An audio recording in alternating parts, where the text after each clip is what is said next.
So I haven't done a lot of lives, and I thought I'd jump on a couple of things going on. Of course, the big vote on Tuesday. Hopefully you get out there if you haven't done early voting and get your vote in. One of the things I have encouraged, because I've not been very political on those running for office, I'd like to stick to the policy of getting a preservation plan for the Black Historic District, because regardless, North Carolina preservation policies have not changed. So we want to be included. And whoever takes office in an elected seat, they are the representative for all the people, not just their constituents base per se. So please, when you see our leadership moving forward, we need to be part of the policy. And I want to take the time to publicly apologize if I've been so dogmatic that it seems that I'm only focused on the leadership in the African American community.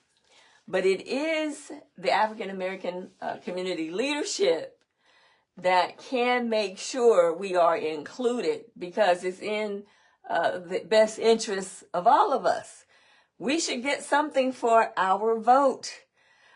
Just to vote and not have initiatives, not be updated on the inclusivity of progress. Yeah, that's problematic. So, I try to point that out, and I'm doing the best that I can. I've not always been a content creator.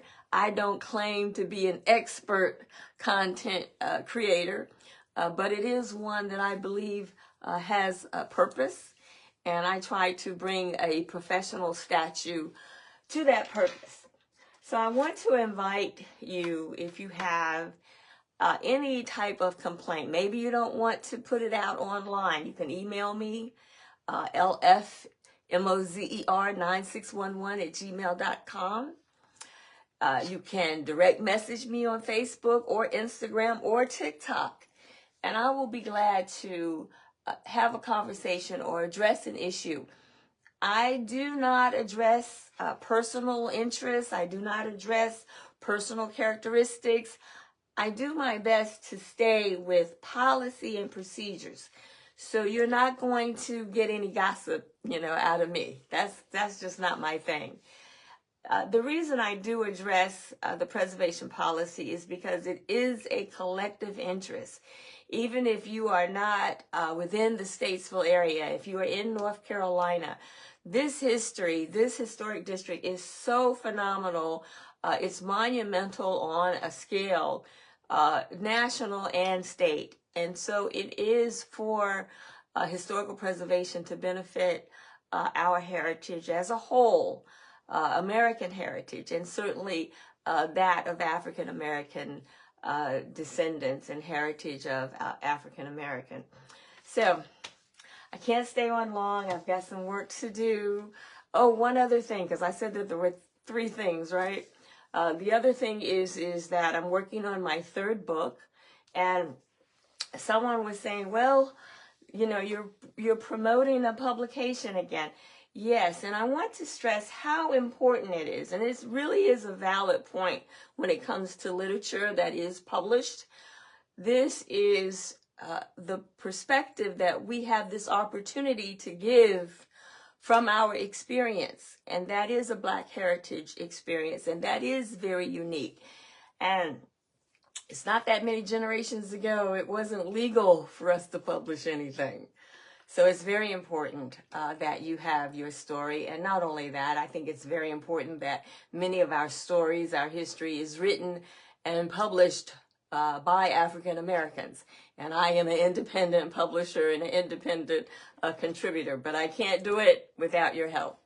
So I ask you, if you have a long lineage in Statesville or Iredell County, somewhere nearby, please feel compelled, if you will, to share that with me. I'd love to have a couple of chapters on some local families.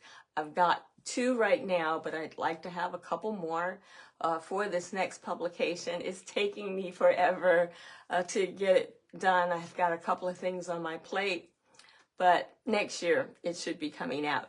Don't forget, I already have 1 publication on the historical figures of District 6, Ward 6, and that is my Weathering Preservation book. It was put out last year, and I think that the support that so many have given me for that book really made it possible for me to publish the second book. My second paperback book is more so about genealogy, then also about North Carolina policy. And that's very important because, as you know, the political climate that we are in right now is something very new for our young people. Not so much for old folks like me. We've been through this before. But for some young people, the political climate is much different than what they're used to. And so having a focus on an access directly to public funding. We don't quite have anything like that. It would be really good for us to establish this historic district. And so I talk about some of our rights for preservation for North Carolina policies. And so that's in my second book, and it's called Preservation Climate. The third book coming out is Echoes of Descendants. If you have any questions or you want to contribute, I would really appreciate that. As I said, I can't stay on too long, but I had 3 things. And so I told you about the first thing, get out and vote on Tuesday. Remember, we want to get policy for our vote. We don't want to just give our vote and, nothing changes. We don't get anything in return for it. And remember that our representation in this democratic government, hopefully that continues, is not only about economic development to elevate those that are in need, and that's certainly very important part of our community, but it is also very important that it brings about initiatives and opens doors for opportunity, for prosperity. And that is something that we have really got to pick up the ball on before that ball runs us over.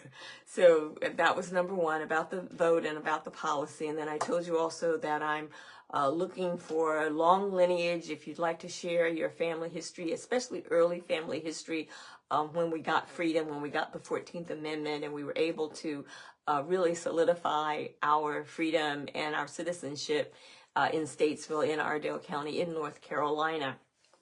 So I'm very interested if you'd like to share some of your story. My paperback books are not encyclopedias. They're not very long, books. They're not very big books, but I tried to give an overview of some of the more interesting intricacies of Statesville, North Carolina, my hometown, your hometown, I hope.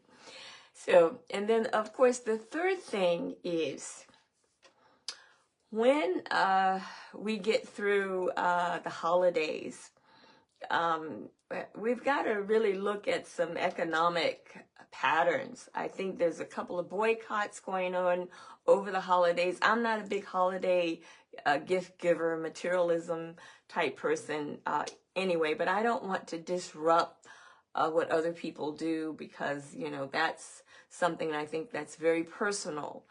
But I do believe that we are approaching a very different economic line when it comes to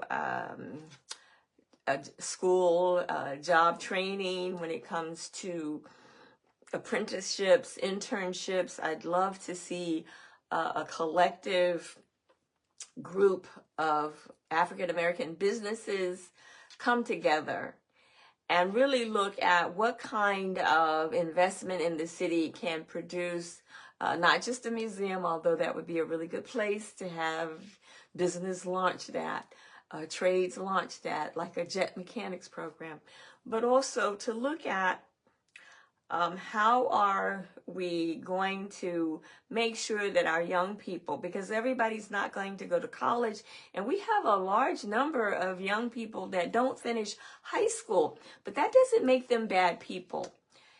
Just because they may be in a situation that doesn't support them you know, it's almost like homelessness. It doesn't make you a bad person to be in that situation, especially if you're a young person.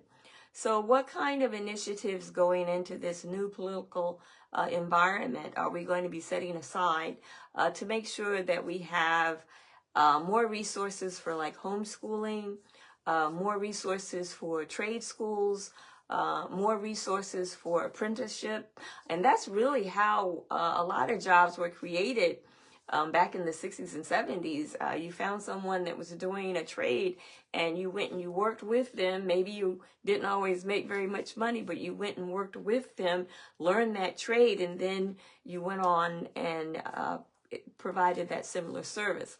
Now, we can also do that with some businesses if you want to, you know, not necessarily build your own competition, but a lot of times you can bring on, even if it's a family member or a close friend, teach them whatever that service or trade it is that you provide so that they can go on in another community and do the same type services. So employment and jobs, I think, is really going to be quite different as we move forward. And so we've got to come together and really start thinking about that.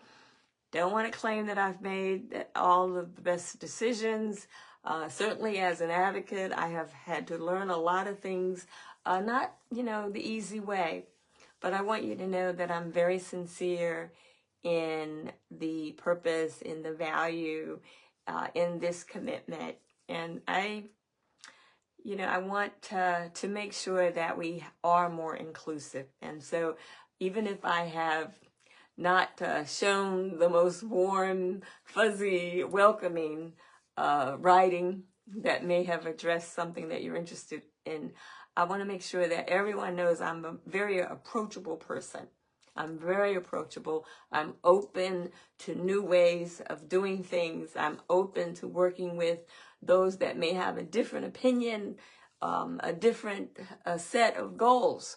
But we must have some goals. So I'm going to close. I've got some work to do. And again, I hope to hear from you. Thank you.